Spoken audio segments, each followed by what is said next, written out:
ஆண்டவராகிய இயேசு கிறிஸ்துவின் கிருபையும் சமாதானமும் உங்கள் அனைவரோடும் கூட இன்றென்றைக்கும் இருப்பதாக. தலைப்பு: நான் உன்னை விட்டு விலகுவதும் இல்லை, உன்னை கைவிடுவதும் இல்லை. அதே போன்ற அன்பை கர்த்தர் நமக்கு கொடுத்திருக்கிறார். அவர் நம்மேல் அன்பு கூர்ந்ததினால், அவர் நம்மை பார்க்கும் போது நம்மை பிடித்து விட்டது. அதுதான் பொருள். நம்மை பிடித்ததினால் நமக்கு இவ்வளவு கனம், மரியாதை கிடைத்திருக்கிறது. கர்த்தருடைய ஜனமாய் வாழ்வதற்கு இந்த உலகத்தில் பெற முடியாத மிகப்பெரிய பெரும் பேர் என்ன? இதுதான். இப்படிப்பட்ட பேரை பெற்ற நம்மை விட உயர்ந்தவர்கள் என்று யாருமே கிடையாது. இந்த உலகத்தில் உயர்வு என்பது கர்த்தரால் தெரிந்து கொள்ளப்பட்ட வாழ்க்கைதான். அதை புரிந்து கொள்வோம். அதைவிட உயர்வு என்று வேறு எதுவும் இல்லை. வேறு எதையும் உயர்வாக நினைப்பதில் தேவையில்லை. ஏசாயா 43 அதிகாரம் 2 வசனம் முதல் 4 வசனம் வரை. கர்த்தரால் தெரிந்து கொள்ளப்பட்டவர்கள் வாழ்க்கை எப்படி இருக்கும் என்பதையும், கர்த்தர் எப்படி நீதிமானையும் துன்மார்க்கனையும் வேர் பிரிக்கிறார் என்பதை குறித்தும், முக்கியமாக ஒரு மனிதன் பரலோகத்திற்கு எப்படி போகிறான், ஒரு சில மனிதர்கள் பரலோகத்திற்கு போக முடியாமல் போகிறது, இது எப்படி நிகழ்கிறது, ஏன், என்ன நடக்கிறது என்பதை பற்றின சில விளக்கமான காரியங்கள், கர்த்தர் நமக்கு வெளிப்படுத்தின காரியங்கள், நேரடியாக கர்த்தர் நமக்கு சொன்ன வார்த்தைகள், ஆவியானவரின் போதனைகள், அவைகளை இந்த செய்தியில் நாம் பார்க்க போகிறோம். கர்த்தர் சொன்னார், நான் உன்னை மீட்டு கொண்டேன், உன்னை பெயர் சொல்லி அழைத்திருக்கிறேன், நீ என்னுடையவன் என்னுடையவள் என்று கர்த்தர் சொன்னார் என்று முதல் வசனம் சொல்லுகிறது. 2ஆம் வசனத்தில் கர்த்தர் சொல்லுகிறார், நீ தண்ணீர்களை கடக்கும் பொழுது நான் உன்னுடனே இருப்பேன் என்று. தண்ணீர்கள் என்பது துன்மார்க்கரை குறிக்கிறது. தீய மனிதர்களை நாம் நம் வாழ்க்கையில் கடந்து செல்ல வேண்டும். சந்திக்க வேண்டிய நிலை ஏற்படும். பல பாடுகள், துன்பங்கள் நமக்கு வரும். அவைகளை எல்லாம் வெற்றி பெற்று, எதிர்த்து நின்று வெற்றி பெற்று அதை கடந்து நாம் செல்ல வேண்டும். நம் வாழ்க்கை பாதையில் துன்பம் கொடுக்கிற மனிதர்களை சந்திக்க நேரிடும். கர்த்தரால் மீட்கப்பட்டவர்கள் கர்த்தருடைய ஜனமாய் இருந்தால் இப்படிப்பட்ட நிலை ஏற்படும் என்பதை புரிந்து கொள்வோம். முதல் நிலை இது. 2வது நிலை, முதல் நிலையில் கர்த்தர் சொல்லுகிறார், நான் உன்னுடனே இருப்பேன். இப்படிப்பட்ட துன்மார்க்க மனிதர்களை நீ வாழ்க்கையில் கடந்து செல்ல வேண்டும். அந்த நேரத்தில் தோற்று போகுமோ என்று பயப்பட தேவையில்லை. கர்த்தர் நம்மோட இருப்பார். அவர் நம்மோடு இருப்பார் என்றால் என்ன பொருள்? நம் உயிரே போகும் அளவுக்கு நமக்கு துன்பம் வந்தாலும் நம் உயிரை யாரும் தொட முடியாது. நம்மை எந்த வியாதியோ, எந்த பலவீனமோ, எந்த பஞ்சமோ, கடனோ, பிரச்சனைகளோ, போராட்டங்களோ, கொள்ளை நோய்களோ எதுவும் நம்மை நெருங்காது. எதுவும் நம்மை அழித்து விட முடியாது. கர்த்தர் நம்மோடு இருக்கிறார் என்றால் அவர் நம்மை கைவிடாத தேவன். அவர் நம்மை பாதுகாத்து கொள்வார் என்று பொருள். நான் உன்னுடனே இருக்கிறேன் என்று சொல்லும் பொழுது சர்வலோகத்தின் அதிபதி, சர்வலோக ராஜாதி ராஜா, அவரே நம்மோடு இருக்கிறார் என்றால் வேறு எவனும் உன்னை தொட முடியாது என்று பொருள். நான் உன்னோடு இருக்கிறேன் என்றால் அந்த வார்த்தையோடு முடிந்து விட்டது சகலமும். முடிவு என்ன என்பது நமக்கு தெரிந்ததுதான். கர்த்தரை தோற்கடிக்க எவனாலும், எந்த ஆவியாலும், எந்த வித செயல்களாலும் முடியாது. அவர் நம்மோடு இருக்கும் பொழுது நம்மையும் யாரும் எதுவும் செய்ய முடியாது என்பதை பொருள். கர்த்தர் பாதுகாத்துக் கொள்வார். எந்த துன்பம் வந்தாலும், வியாதி வந்து விட்டது, நான் என்ன செய்வேன் என்று நினைக்க வேண்டாம். கர்த்தர் பார்த்து கொள்வார், குணமாக்குவார். ஒன்று தெரிந்து கொள்ள வேண்டும், கர்த்தரால் மீட்கப்பட்டவர்கள், கர்த்தர் நம்மை நேசிக்கிறார், நாம் அவருக்கு பக்தியா இருக்கிறோம் என்றால் நமக்கு துன்பமே வராது என்று நினைக்க கூடாது. சந்தோஷமாய் வாழலாம் என்று எதிர்பார்க்க கூடாது. நாம் பாவம் செய்து சந்தோஷமாய் வாழும் தகுதியை இழந்து விட்டோம். ஆதி பிதாக்களை இழந்து விட்டார்கள். ஏனென்றால் இந்த பூமி பரிசுத்தமாய் நாம் சந்தோஷமாய் வாழ்வதற்கே கர்த்தர் படைத்தார். சகல சிருஷ்டிப்புகளையும் உண்டாக்கினார், மிருக ஜீவன்களை எல்லாம் உண்டாக்கினார், பறவைகளை உண்டாக்கினார். எதற்கு? நாம் சந்தோஷமாய் அவைகளோடு சேர்ந்து வாழ வேண்டும் என்றுதான். ஆனால் நாம் என்ன செய்தோம்? இவைகளை எல்லாம் பொல்லாதவன் இடத்தில் ஒப்பு கொடுத்து விட்டோம். கர்த்தர் இதையெல்லாம் கொடுத்தார். நாம் பொல்லாதவனை இழுத்தல்லவா நம் பூமியில் விட்டு வைத்திருக்கிறோம். அவன் இருக்கும் பொழுது நம்மை எப்படி சந்தோஷமாய் சமாதானமாய் வாழ விடுவான். அவன் விட மாட்டான் அல்லவா? அதனால் அப்படி நினைக்க கூடாது. நான் கர்த்தருடைய பிள்ளையாகிவிட்டேன் என்றால் உடனே பரலோகத்திற்கு போய்விட்ட நினைப்பு வந்துவிடும் நமக்கு. அப்படி நினைக்க கூடாது. நாம் இன்னும் சபிக்கப்பட்ட பூமியில் தான் இருக்கிறோம். பரலோகத்தில் போய் அப்படி நம் கவலை இல்லாமல், கண்ணீர் இல்லாமல், துயரம் இல்லாமல் வாழதான் போகிறோம். கொஞ்ச காலம் இங்கு இருக்கும் வரை அவனோடு போராடிதான் ஆக வேண்டும். சரி, எப்படி போராடுவது? அவன் கொடுக்கும் துன்பத்திலும் துயரத்திலும் நாம் சோர்ந்து போகாமல் பக்தியில் உறுதியா இருக்க வேண்டும். கர்த்தரிடத்தில் விசுவாசமா இருக்க வேண்டும். கர்த்தர் கொடுக்கிற செயல்களை எந்த துன்பம் வந்தாலும் அவருடைய கட்டளைகளை மீறாமல் உறுதியா இருந்து காரியங்களை வாய்க்க பண்ண வேண்டும். உற்சாகமாய் ஊழியம் செய்ய வேண்டும். நம் வேலைகளை, நாம் வந்த வேலையை நல்லபடியாக முடிக்க வேண்டும். கர்த்தர் நமக்கு கொடுத்திருக்கிற, ஒவ்வொரு மனிதனுக்கும் கொடுத்திருக்கிற வேலையை நாம் செய்ய வேண்டும். அதுதான் அழகு கர்த்தருடைய பிள்ளைகளுக்கு. அப்படி கர்த்தருடைய பிள்ளைகள் துன்பப்பட்டாலும், துயரம் வந்தாலும், எத்தனை வேதனை வந்தாலும் கர்த்தர் நம்மோடு இருந்து நம்மை பாதுகாத்துக் கொள்கிறார் அல்லவா? நம் வேலையை நாம் பார்த்து கொண்டே போக வேண்டும். ஏனென்றால் அந்த வலியையும் வேதனையும் வரவழைத்தது மனிதர்களாகி நாம் தான். அதனால் நாம் தான் அதை சமாளிக்க வேண்டும். கர்த்தர் நம் பலன் போதாது என்றுதான் கர்த்தர் நம்மோடு இருந்து நம்மை வழி நடத்தி பாதுகாத்துக் கொள்கிறார். ஆனால் செய்ய வேண்டியது நாம் தான் செய்ய வேண்டும். துன்பத்தை பெரிதாய் நினைக்காமல் நாம் அவைகளை வெற்றி பெற்று வரும் வழியை நோக்கி செல்ல வேண்டும். துன்மார்க்க மனிதர்களை நாம் எதிர்த்து போராடி அவர்களை வெற்றி பெற்று பாவம் செய்ய தூண்டுவார்கள், நம்மை தூஷிப்பார்கள். எல்லாவற்றையும் வெற்றி பெற வேண்டும். நீ என்ன பாவம் செய்ய வைக்க வேண்டும் என்று நினைத்தாலும் அதற்கு இடம் கொடுக்க கூடாது.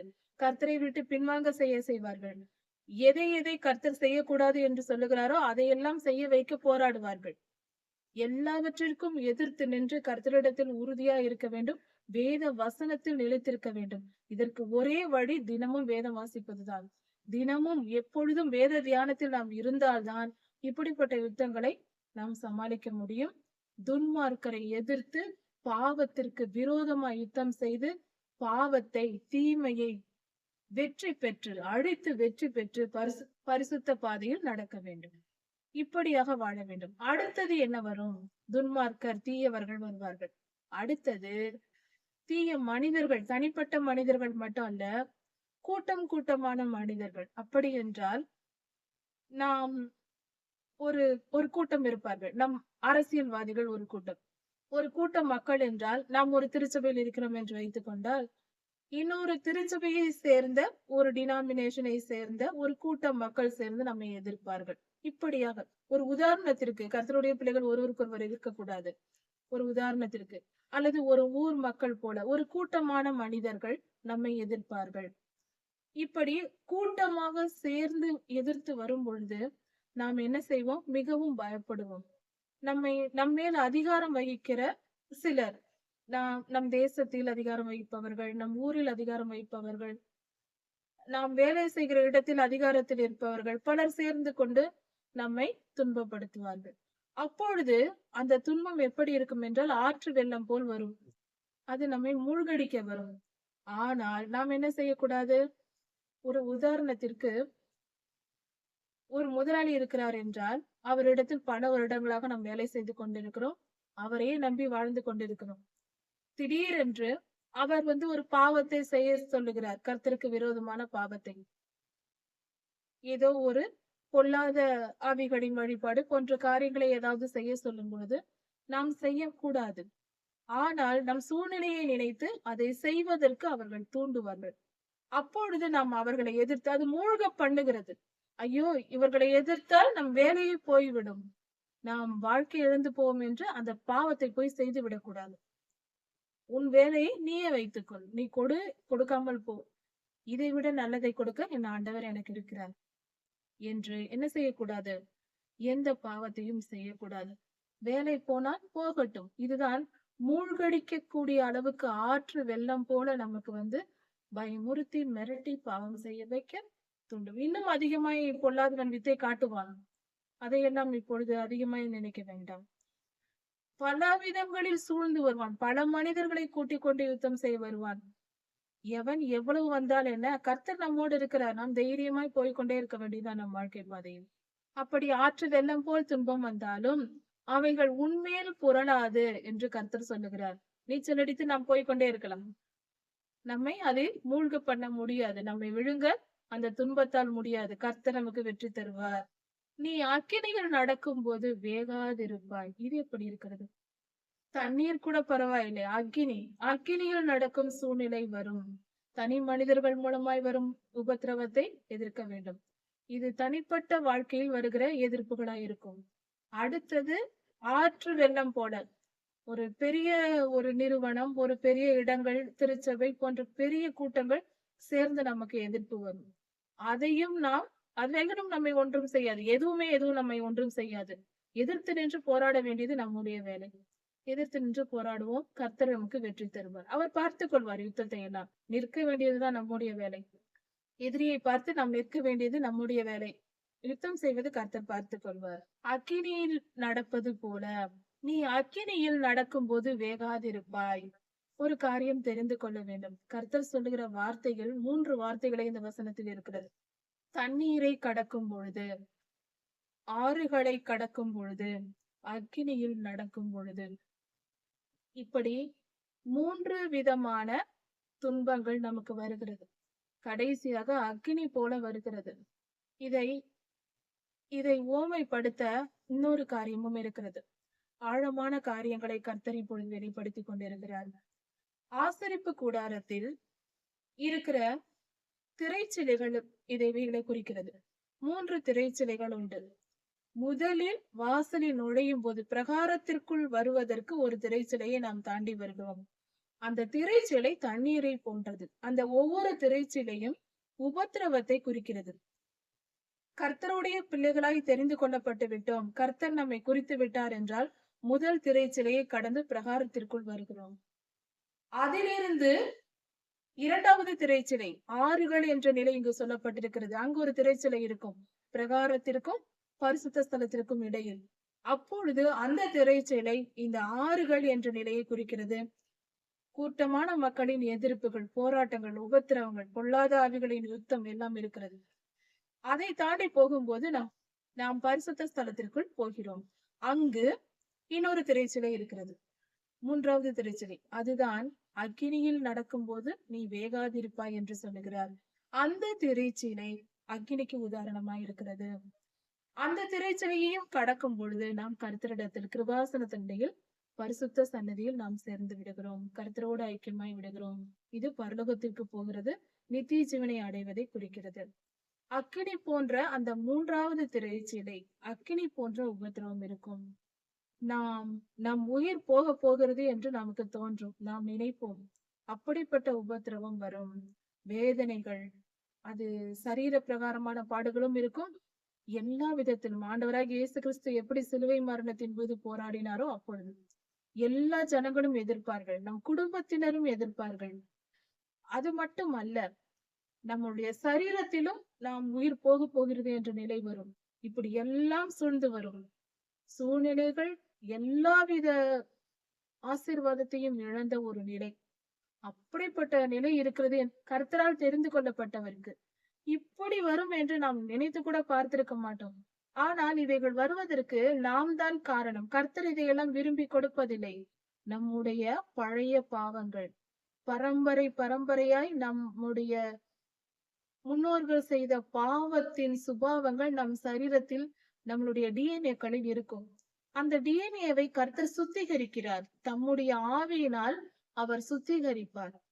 அப்பொழுது அந்த டிஎன்ஏ கோடிங்கில் இருக்கிற பொல்லாத இருளின் கிரியைகள் அகற்றப்படும். பரிசுத்த ஆவியானவர் நம்முடைய ஆவிக்குரிய டிஎன்ஏவை சுத்திகரிப்பார். அதுவரைக்கும் இருந்த ஆவிக்குரிய பொல்லாத ஆவிகளின் தீமையான, அதாவது ஆவிக்குரிய டிஎன்ஏயில் இருக்கிற பொல்லாத ஆவிகளின் கிரியைகள், துன்மார்க்க செயல்கள், கெட்ட எண்ணங்கள், கெட்ட சிந்தனைகள், இவைகள் எல்லாம் அதில் இருக்கும். அந்த டிஎன்ஏவை கர்த்தர் சுத்திகரிப்பார், பரிசுத்த ஆவியானவர். அப்பொழுது பொல்லாப்பு நீங்கி போகும். பரிசுத்த ஆவியானவரின் செயல்கள், பரிசுத்த டிஎன்ஏ உருவாகும். இந்த மாற்றம் நிகழும் போது நம்முடைய சரீரம் மிகவும் பாதிக்கப்படும். அப்பொழுதுதான் நம் வாழ்க்கை முடிந்து விட்டதோ என்று நமக்கு தோன்றும். அப்படியெல்லாம் ஒன்றும் ஆகாது. அது அப்படி தோன்றும் நமக்கு. அந்த அளவுக்கு பாடுகளா இருக்கும். சூழ்நிலைகளும் நமக்கு அப்படி இருக்கும். பொல்லாத மனிதர்களின் கொடுமைகள், பேச்சுகள், ஏச்சுகள் எல்லாம் வரும்.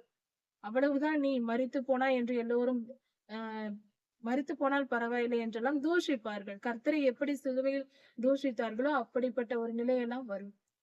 ஆனாலும் கர்த்தர் நம்முடன் கூடவே இருந்து கண்மணி போல, கண்ணை இமை காப்பது போல அந்த சூழ்நிலையில் நம்மை பக்கத்தில் இருந்து நம்மை சுமந்து கொண்டு பாதுகாத்து அந்த நிலையை தாண்டி நம்மை வரவழைப்பார்.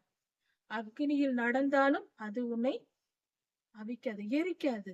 நாம் அழிந்து போக மாட்டோம். நம் முடி கூட கருதாது. அந்த அக்கினி நம்மை பற்றாது. நம்மை அழித்து போட முடியாது. அப்படிப்பட்ட துன்ப காலங்களில் இருந்தும் கர்த்தர் நம்மை விடுதலையாக்கி அந்த பாதையில் கடந்து சென்று அதை விடுதலை ஆக்குவதல்ல, அதை வெற்றி பெற செய்வது. அது மிகப்பெரிய மேன்மையான காரியம். ஒரு துன்பத்தில் இருந்து தப்புவிப்பது வேறு, அந்த துன்பத்தை நுழைந்து அந்த ஆழத்தில் நுழைந்து வெற்றி பெற்று மேலே வருவது என்பது மிகவும் சிறந்ததல்லவா? அப்படி யுத்தம் செய்து வெற்றி பெறுவது அது மிகப்பெரிய மேன்மையான காரியம். கர்த்தர் நமக்கு அதை தருவார். இப்படி கர்த்தர் நம்மோடு கூட இருந்து இந்த 3 விதமான பாடுகள், ஆசரிப்பு கூடாரத்தின் சிறைச்சிலைகளைப் போல நம் தனிப்பட்ட ஒவ்வொரு வாழ்க்கையிலும் வரக்கூடிய 3 விதமான துன்ப காலங்களை நாம் தாண்டி வருவோம். முதலில் தெரிந்து கொள்ள வேண்டும், கர்த்தர் நம்மை குறித்து விட்டால் இந்த காரியங்கள் எல்லாம் நம் வாழ்க்கையில் நடக்கும். அப்படி என்றால் உங்களுக்கு தெரிந்த யாராவது மனிதர்கள் கர்த்தரை நம்பி இருக்கிறவர்கள் துன்பப்பட்டு கொண்டிருக்கிறார்கள் என்றால் அவர்களை பரியாசம் செய்யக்கூடாது. அவர்கள் பரிசுத்தமாக்கப்பட்டு கொண்டிருக்கிறார்கள், கர்த்தருடைய சேனையாய் இருக்கிறார்கள் என்பதை உணர்ந்து நம்மாலான உதவிகளை அவர்களுக்கு செய்ய வேண்டும். அவர்களுக்கு ஆறுதல் சொல்ல வேண்டும். அவர்களுக்கு பக்கபலமாய் இருக்க வேண்டும். கர்த்தருடைய பிள்ளைகளுக்கு துன்பம் வரும், துயரம் வரும். ஆனால் கழுகுகளைப் போல ஒரு கழுகு தன் இறகுகளை இழந்து எல்லாவற்றையும் விரித்து விட்டுவிட்டு எல்லாவற்றையும் கொத்தி எடுத்து விட்டுவிட்டு மலையில் போய் 40 நாள் உட்கார்ந்திருக்குமா? அதன் பின்பு புது இறகுகள் முளைக்குமாம். அந்த 40 நாளும் மற்ற கழுகுகள் வந்து அதற்கு ஆகாரம் கொண்டு வந்து போடுமா? அது போல கர்த்தருடைய பிள்ளைகள் மற்றவர்கள் ஒருவர் வாழ்க்கையில் கர்த்தருடைய பிள்ளைகளின் வாழ்க்கையில் துன்பம் வந்துவிட்டால் நாம் போய் அவர்களுக்கு உதவி செய்து பக்கபலமாக இருந்து அவர்களை பாதுகாக்க வேண்டும். அதுதான் கர்த்தருடைய பிள்ளைகளுக்கு அழகு. தூஷிக்க கூடாது. இவர்கள் என்ன பாவம் செய்தார்களோ என்று சொல்லக்கூடாது. காரணத்தோடுதான் கர்த்தர் செய்வார். நாம யாரையும் நியாயம் தீர்க்க கூடாது. நம்மாலான கர்த்தருடைய பிள்ளைகள் துன்பப்படுகிறார்கள் என்றால் உடனே ஓடி போய் நம்மாலான சகல உதவிகளையும் செய்ய வேண்டும். இப்படி கர்த்தரால் தெரிந்து கொள்ளப்பட்ட கர்த்தரால் அழைக்கப்பட்ட வாழ்க்கை என்றால் இப்படிதான் இருக்கும் என்பதை இதன் மூலம் நாம் தெரிந்து கொள்கிறோம். அடுத்ததாக இன்னொரு காரியம், அதாவது கர்த்தரால் அழைக்கப்பட்டவர்கள் வாழ்க்கை எப்படி இருக்கும் என்று தெரிந்து கொண்டோம். யாரை கர்த்தர் அழைக்கிறார், அதாவது எப்படிப்பட்டவர்களை கர்த்தர் அழைக்கிறார், அழைப்பதற்கு என்ன செய்கிறார் என்பதை குறித்து இன்னொரு விவரமாக அடுத்த வசனத்தில் கொடுக்கப்பட்டிருக்கிறது. கர்த்தர் சொல்லுகிறார், நான் இஸ்ரவேலின் பரிசுத்தரும் உன் இரட்சகருமாய் இருக்கிற தேவனாகிய கர்த்தர் என்று சொல்லுகிறார். இஸ்ரவேலின் பரிசுத்தர் நம்முடைய பரிசுத்தமான பிதாவாகிய தேவன். உன் தேவனாகிய கர்த்தர் உன்னை ரட்சிக்கிறவர், அப்படி என்றால் பாதுகாக்கிறவர். இந்நாள் வரை நம்மை பாதுகாத்து வருகிற நம்முடைய தேவன் சொல்லுகிறார், உன்னை மீட்கும் பொருளாக எகிப்தையும் சேபாவையும் எத்தியோப்பியாவையும் நான் கொடுத்தேன் என்று சொல்லுகிறார். அப்படி என்றால் இது தேசங்களின் பெயராக சொல்லப்பட்டிருந்தாலும் அது இதனுடைய ஆழமான சத்தியம் என்னவென்றால், அதாவது கர்த்தர் உலகத்தில் மொத்த மனிதர்கள் இருக்கிறார்கள். இவர்கள் எல்லோரும் பிறக்கிறார்கள், எல்லோரும் மரிக்கிறார்கள். இவர்களுடைய வாழ்நாள் என்று இருக்கிறது அல்லவா? ஒவ்வொரு மனிதரும் பிறப்பிலிருந்து வாழ்நாள் என்று ஒரு குறிப்பிட்ட காலம் இருக்கிறது. கர்த்தரால் தெரிந்து கொள்ளப்பட்டவர்கள் கர்த்தரிடத்தில் வருவதற்கு அவர்கள் ரட்சிக்கப்படுகிறார்கள். கர்த்தருடைய வழி நடத்துதல் அவர்களுக்கு கிடைக்கிறது. அவர்கள் மீட்கப்பட்டு பரிசுத்தம் அடைந்து நித்திய ஜீவனுக்குள் பிரவேசிக்கிறார்கள். கர்த்தர் ஒரு மனிதனை இப்படி தெரிந்து கொள்ள வேண்டும் என்றால் அதற்கு முன்பாக, ஒரு மனிதனை தெரிந்து கொள்வதற்கு முன்பாக மீட்கும் பொருளாக ஒரு பொருளை கொடுக்கிறார். அதாவது ஒவ்வொரு மனிதன் ரட்சிக்கப்பட வேண்டும் என்றால் அதற்கு ஒரு விலை கொடுக்கப்பட வேண்டும். பொல்லாத பிசாசின் இடத்தில் இந்த பூமியும் பூமியில் உள்ள மனிதர்களும் அடிமைப்பட்டு விட்டார்கள். இப்படி இவர்களிடம் இருந்து கர்த்தர் ஒரு மனிதனை பிரித்தெடுக்கும் பொழுது, நாம் கர்த்தரிடத்தில் விசுவாசமா இருக்கிறோம், நீதியின் மேல் பிரியமுள்ளவர்களாய் இருக்கிறோம், பரிசுத்த வாழ்க்கையை விரும்புகிறோம் என்றால், கர்த்தர் நம்மை தெரிந்து கொள்வார். ஆனால் நமக்கு பதிலாக இன்னொரு மனிதனை பொல்லாதவனிடத்தில் விட்டு விடுவார். துன்மார்க்கனை பொல்லாதவனுக்கு ஒப்பு கொடுத்துவிட்டு நம்மை அவர் எடுத்துக் கொள்கிறார். மீட்கும் பொருளாக நான் கொடுத்தேன் என்று சொல்லுகிறார். மீட்பதற்கென்று ஒரு பணயமாக, ஒரு விலையாக கொடுக்கிறார். மீட்கும் பொருள். ஒரு உயிரை மீட்பதற்கு இன்னொரு உயிரை கர்த்தர் அவனிடத்தில் விட்டு விடுகிறார். இப்படி ஒரு காரியம் நடக்கிறது. இது ஒரு கணக்கு போல, ஒரு வியாபாரம் போல, டிரான்சாக்ஷன் என்று சொல்வார்கள். ஒரு பொருளை வாங்குவோம், அதற்கு ஈடான பணத்தை கொடுப்போம். ஒன்று உள்ளே வரும், ஒன்று வெளியே போகும். சமமான பொருளாய் மதிப்பாய் இருக்கும். இப்படி இருக்கும் அல்லவா? அது போல ஒரு உயிரை கர்த்தர் எடுத்துக் கொள்ளுகிறார். ஒரு மனிதனை தெரிந்து கொண்டு தமக்கென்று அவர் நித்திய ஜீவனுக்குள் எடுத்துக் கொள்ளும் போது அதை மீட்கும் பொருளாக இன்னொரு உயிரை அவனுக்கு கொடுக்கிறார். சரி, யார் அவர்கள்? ஏன் அவர்களை விட்டுவிட வேண்டும்? இந்த உலகத்தில் துன்மார்க்கரும் நீதிமான்களும் இருக்கிறார்கள். துன்மார்க்கரை கர்த்தர் அழிக்காமல் வைத்திருப்பதற்கும் காரணம் அதுதான். துன்மார்க்கரை நியாயத்தீர்ப்பு நாளுக்காக வைத்திருக்கிறார் என்று வேதவசனம் சொல்கிறது. அழிவுக்கென்று நியமிக்கப்பட்ட மனிதர்கள் இந்த பூமியில் இருந்து கொண்டுதான் இருக்கிறார்கள். பரிசுத்தமான ஜனங்களும் இந்த உலகத்தில் வாழ்ந்து கொண்டுதான் இருக்கிறார்கள். இதெல்லாம் கர்த்தருடைய செயல். இதில் இன்னும் ஆழமான காரியங்கள் இருக்கிறது. ஒரு மனிதன் பரிசுத்தவானாய் மாற்றப்பட்டு கர்த்தருக்கு என்று அவன் தெரிந்து கொள்ளப்பட்டால், இன்னொரு மனிதன் மிகவும் துன்மார்க்கனாய் பாவம் செய்கிறவனாய் இருந்தால் அவனை கர்த்தர் பொல்லாதவன், அவன் பாவத்தில் அழியும்படி அவனை விட்டு விடுகிறார். சரி, அது உடனே அவனை அழித்து விடுவதில்லை. அவன் வாழ்நாள் முழுவதும் அவன் வாழ்ந்து முடிக்கிறான். முதலில் ஒரு காரியம் தெரிந்து கொள்ளலாம். ஒரு மனிதனுக்கென்று ஒரு நாள் குறிக்கப்பட்டு அவன் வருகிறான் இந்த பூமிக்கு. அவன் மிகுந்த துன்மார்க்கனாய் இருந்தால் சீக்கிரம் மரித்து போவான் என்றால் சொல்லப்பட்டிருக்கிறது வேதவசனத்தில். அது ஏன் என்றால், ஒருவன் இந்த உலகத்தில் பிறந்து விட்டால் நன்மையும் தீமையும் அவன் அனுபவிக்க வேண்டியிருக்கிறது. அவன் செய்த பரிசுத்த காரியங்களுக்கு, அவன் செய்த நீதி நியாயங்களுக்கு மிகவும் துன்மார்க்கனாய் இருக்கிறான், மனம் திரும்ப விருப்பம் இல்லாதவனாய் இருக்கிறான் என்றால், அவன் செய்த நல்ல செயல்கள் அவனிடத்தில் கொஞ்சமாவது இருக்கும். கொஞ்சமோ அதிகமோ, ஆனால் அவனிடத்திலும் இருக்கும். அவன் செய்த நற்கிரியைகளுக்கு கர்த்தர் நீதி உள்ளவர் என்பதினால் அதன் பலனாக இந்த உலகத்தில் நன்மைகளை அனுபவிக்க அவனை அனுமதிக்கிறார். நீ செய்த நன்மைகளுக்கு ஏற்ற நன்மையை அனுபவித்துக் கொள் என்று இந்த உலகத்தில் அவனுக்கு நன்மைகளை கொடுக்கிறார். ஒரு மனிதன் நல்லவனாய் இருக்கிறான், கர்த்தரால் தெரிந்து கொள்ளப்பட்டவனாய் இருக்கிறான், மனம் திரும்புகிறான், பாவத்தை வெறுக்கிறான், பரிசுத்தத்தை விரும்புகிறான் என்றால் அவனிடத்தில் பரிசுத்தம் மட்டுமல்ல, பாவமும் இருக்கும். துர்க்கிரியைகளும் கெட்ட எண்ணங்களும் இருக்கும், கொஞ்சம் கொஞ்சமாவது இருக்கும். அப்பொழுது அவனுடைய தீய எண்ணங்களுக்கும், அதாவது கர்த்தரால் தெரிந்து கொள்ளப்பட்ட நல்ல மனிதர்கள், நீதிமான்களுக்கு அவர்கள் செய்கிற சிறியதோ பெரியதோ, அவர்கள் எந்தெந்த இடங்களில் எந்தெந்த பாவத்திற்கு அவர்கள் இடம் கொடுக்கிறார்களோ பாவமும் செய்வார்கள் அல்லவா? அப்படி இருக்கும்போது அவர்கள் செய்கிற தவறுகள், பாவங்கள், மீறுதல்கள் எல்லாவற்றிற்கும் உடனுக்குடனே தண்டனையை கொடுத்து விடுவார் கர்த்தர்.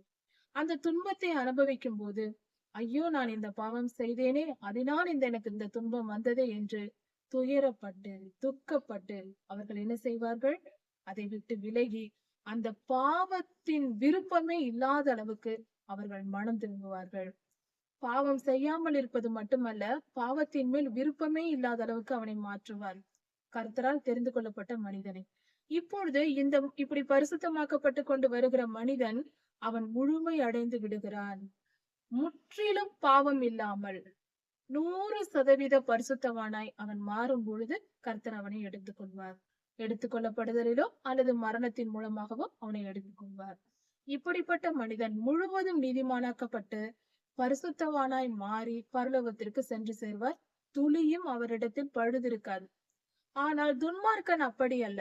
அவன் செய்த நற்கிரியைகளுக்கு ஏற்ற பலனை இங்கு அடைந்து விட்டான். கணக்கு முடிந்து விட்டது நன்மைக்கு. துன்மார்க்கத்திற்கு அவன் அதிகமாய் துன்மார்க்கம் செய்து கொண்டே இருக்கிறான் அல்லவா? அந்த துன்மார்க்கத்திற்குரிய பலனாக அவன் நியாய தீர்ப்பு நாளில் அதை அடையும்படியாக அவனை கர்த்தர் அடைத்து வைப்பார், காவலில் வைப்பார். காவலில் வைத்து விடுவார். அவன் அக்னி கடலுக்கென்று நியமிக்கப்பட்டவன். இப்படி நடக்கும். இந்த பூமியில் 2 பிரிவுகள் போய்க் கொண்டிருக்கிறது. வெளிச்சத்தின் பாதையில் செல்கிறவர்கள் பரிசுத்தவான்கள்.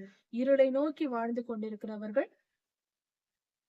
அக்கிரமக்காரர்கள், பாவிகள். ஆனால் இவர்கள் இருவரும் போகும் பாதை இந்த பூமியில் தான் இருக்கிறது. இந்த பூமியில் உள்ள ஜனங்கள் எல்லோரும் கலந்து இருக்கிறோம். பரிசுத்தவான்களும் பாவிகளும் கலந்திருக்கிறோம். ஆனால் இவர்கள் பரிசுத்தவான்கள் தான், இவர்கள் பாவிகள் தான் என்று நாம நிர்ணயிக்க கூடாது. கர்த்தர் சொன்னால் அதை நாம் ஏற்றுக்கொள்ளலாம். நாம எதையும் நிர்ணயிக்க கூடாது. எப்பொழுதும் ஒருவரை நிதானிக்க கூடாது. இவர்கள் இப்படிப்பட்டவர்கள் தான், வெளி தோற்றத்தின்படி அல்ல. இருதயத்தின் நினைவுகளை கர்த்தரே அறிவார். அதனால் நாம் ஜாக்கிரதையா இருக்க வேண்டும். எப்பொழுதும் இந்த நியாயத்திற்கு வேலையை நமக்கு வைத்துக் கொள்ளக்கூடாது, நாம் செய்யக்கூடாது. கர்த்தரே இதை முடிவெடுப்பார். இப்படி துன்மார்க்கமாகவே மனம் திரும்ப விருப்பமில்லாத மனிதனாய் வாழ்கிறவர்களை பொல்லாதவனிடத்தில் ஒப்பு கொடுத்து விடுவார். அவன் அவர்களை ஆண்டு கொண்டு பாவம் செய்ய வைத்து முழுவதும் துன்மார்க்கனாய் மாற்றி விடுவான். துளியும் நீதி இல்லாத அளவுக்கு அவன் மாற்றிக் கொண்டிருப்பான். மனிதர்கள் பாவத்தை தானே விரும்புகிறார்கள், பொல்லாதவனை விரும்புகிறார்கள். பொல்லாதவனை சேவிக்கவே கர்த்தர் அவர்களை விட்டு விடுகிறார். நாம் கர்த்தரிடத்தில் அன்பா இருக்கிறோம், பரிசுத்தமாய் வாழ விரும்புகிறோம், மனம் திரும்ப விரும்புகிறோம். அதனால் கர்த்தர் நம்மை கர்த்தரிடத்தில் சேர்த்துக் கொள்ளுகிறார், நம்மை பரிசுத்தமாக்கி கொண்டே வருகிறார், நித்திய ஜீவனுக்கென்று. இதிலிருந்து நாம் தெரிந்து கொள்ள வேண்டிய காரியம், 2 பிரிவான மனிதர்கள் இந்த உலகத்தில் வாழ்கிறோம். கர்த்தரை நோக்கி போகிறவர்கள், பொல்லாதவனை நோக்கி போகிறவர்கள். நீ என் பார்வைக்கு அருமையானபடியினால் கனம் பெற்றாய் என்று கர்த்தர் சொல்லுகிறார். நாம் மிகவும் சந்தோஷப்பட வேண்டிய வார்த்தை இது. கர்த்தர் சொல்லுகிறார், நீ என் பார்வைக்கு அருமையானபடியால். வேதாகமத்தில் பல இடங்களில் சொல்லப்பட்டிருக்கிறது. பழைய ஏற்பாட்டில் ஆபிரகாம் ஐயாவின் காலத்திலெல்லாம் சரித்திரத்தை ஆதியாகமத்தை படித்துக் கொண்டு வரும்போது, கர்த்தரின் பார்வையில் அருமையாக எண்ணப்பட்ட மனிதர்கள் கர்த்தருடையவர்கள் ஆகிறார்கள். என் பார்வையில், அதாவது ஒரு மணவாட்டியை பார்த்து ஒரு மணவாளன் சொல்வது போல, தான் நேசிக்கிற ஒரு பெண்ணை பார்த்து ஒரு கணவன் சொல்லுகிற வார்த்தை அது. நேசிப்பார். அந்த அருமையானபடியால், என் விருப்பம் உன்மேல் இருக்கிறபடியால். அகாஸ்வேரு ராஜா எஸ்தரை நேசித்தார், விரும்பினார். எஸ்தர் ராஜா திடீரென்று போய் நின்ற போது அவருக்கு மரணம் தான் அறிவித்திருக்க வேண்டும், சட்டப்படி, அந்த தேசத்தின் சட்டப்படி. ஆனால் அகாஸ்வேரு ராஜா செங்கோலை நீட்டினார். காரணம், அவரிடத்தில் அன்பு இருந்தது எஸ்தர் மேல். அதே போன்ற அன்பை கர்த்தர் நமக்கு கொடுத்திருக்கிறார். அவர் நம்மேல் அன்பு கூர்ந்ததினால், அவர் நம்மை பார்க்கும் போது நம்மை பிடித்து விட்டது, அதுதான் பொருள். நம்மை பிடித்ததினால் நமக்கு இவ்வளவு கனம், மரியாதை கிடைத்திருக்கிறது. கர்த்தருடைய ஜனமாய் வாழ்வதற்கு இந்த உலகத்தில் பெற முடியாத மிகப்பெரிய பெரும் பேர் என்ன? இதுதான். இப்படிப்பட்ட பேரை பெற்ற நம்மை விட உயர்ந்தவர்கள் என்று யாருமே கிடையாது. இந்த உலகத்தில் உயர்வு என்பது கர்த்தரால் தெரிந்து கொள்ளப்பட்ட வாழ்க்கைதான். அதை புரிந்து கொள்வோம். அதை விட உயர்வு என்று வேறு எதுவும் இல்லை. வேறு எதையும் உயர்வாக நினைப்பதில் தேவையில்லை. அதிக பணம் சம்பாதித்தாலும் ஒரு மனிதன் உயர்வதில்லை. அதிக புகழை பெற்றவனும் உயர்ந்தவன் இல்லை. அதிக மக்கள் ஆதரவு இருந்தாலும் அவன் உயர்ந்தவன் இல்லை. ஒரு மனிதன் உயர்ந்தவன் என்றால் கர்த்தருடைய பார்வையில் அருமையானவனாய் இருக்க வேண்டும். கர்த்தருடைய பார்வை நம்மேல் இருக்க வேண்டும். அவர் அன்புக்கு பாத்திரவான்களாய் இருந்தால் நாமே கனம் பெற்றவர்கள், நாமே சிறந்தவர்கள், உயர்ந்த வாழ்க்கை வாழ்கிறவர்கள், பாக்கியசாலிகள். நீ என் பார்வைக்கு அருமையானபடியினால் கனம் பெற்றாய் என்று சொல்லுகிறார். இந்த மரியாதை உனக்கு கிடைத்தது என்று கர்த்தர் சொல்லுகிறார். கர்த்தரே இந்த மரியாதையை நமக்கு தருகிறார். அல்லேலூயா. நானும் உன்னை சிநேகித்தேன் என்று சொல்லுகிறார். கர்த்தர் நம்மை சிநேகிக்கிறார், நம்மேல் அன்பு கூறுகிறார். ஆதலால் உனக்கு பதிலாக மனுஷர்களையும் உன் ஜீவனுக்கு ஈடாக ஜனங்களையும் கொடுப்பேன். நான் உன்னை நேசித்தேன், அதனால் உனக்கு ஈடாக ஜனங்களை நான் கொடுப்பேன். உன் ஜீவனுக்கு ஈடாக ஜனங்களையும் கொடுப்பேன். உனக்காக பலரை நான் இழப்பேன். நீ எனக்கு வேண்டும், நீ எனக்கு அருமையானவள், நான் உன்னை நேசிக்கிறேன் என்று கர்த்தர் சொல்லுகிறார். எப்படிப்பட்ட இது ஒரு அழைப்பா இருக்கிறது! இந்த வார்த்தைகளை எப்படி சொல்வது? கர்த்தர் நம்மை அவ்வளவாய் நேசிக்கிறார். அவர் அன்பு நமக்கு கிடைத்திருக்கிறது. அவருடைய மங்களகரமான இந்த வார்த்தை, அவருக்கும் நமக்கும் உள்ள உறவை உயிர்ப்பிக்கிற இந்த வார்த்தை எப்படிப்பட்டதா இருக்கு! கர்த்தர் பெரியவர், அவர் அன்பு நமக்கு கிடைத்து விட்டது. மிக பெரும் பாக்கியத்தை நாம் பெற்றிருக்கிறோம். மிக மிக உயர்ந்தவர்களாய் நாம் இருக்கிறோம். இதுதான் உயர்வு. இதுதான் உண்மையான உயர்வு. இதுதான் மனித வாழ்க்கையின் உண்மையான கனம், மரியாதை என்பதெல்லாம். இதை பெற்று நாம் மிகவும் பாக்கியசாலிகள். அதைதான் சொல்ல வேண்டும். அப்படிப்பட்ட பெரும் பேரு நமக்கு கிடைக்கும்படியாய் கர்த்தரிடத்தில் ஜெபிப்போம். கர்த்தர் உங்களை ஆசீர்வதிப்பாராக. இதன் தொடர்ச்சியை அடுத்த செய்தியில் பார்க்கலாம். மாரநாதா.